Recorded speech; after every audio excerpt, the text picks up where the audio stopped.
May property ka sa iba't ibang sulok ng Pilipinas at na-acquire mo ito sa pamamagitan ng pagbili, dinonate, or minana, sa ang BIR office dapat magbayad ng tax para sa pag-transfer ng property. Merry Christmas everyone! Avoid this mistake. Pagpalagay natin meron itong tatlong senaryo. Scenario number 1, nag-celebrate ka dahil may dinonate sa'yo na real estate or land property in Batangas, pero ang residence location ng nag-donate sa'yo ay sa Makati. Stress na stress ka, traveling Batangas to pay taxes. Tama bang sa Batangas ka magbayad ng buwis? Mali, dapat sa BIR office kung nasaan ang residence ng donor, bayaran ang donor's tax. Scenario number 2, nakabili ka ng real estate property sa Batangas at ang mga friends mo ay nagsasabi sa iyo ng, you have to pay at the BIR office in Batangas dahil doon mo nabili ang property. Tama or mali?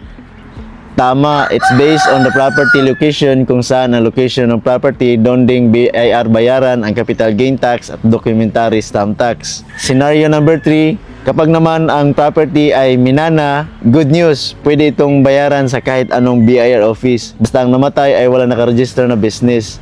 Paalala lang po, for sales, tax must generally be filed within 30 days from the deed's notarization to avoid penalties. Para sa'yo, which transfer rule did you find most surprising? Save this for future reference.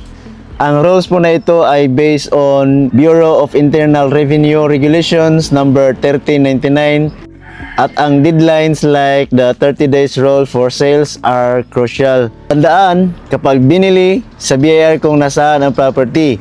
Kapag dinonate, sa BIR ng tirahan ng nagbigay or donor.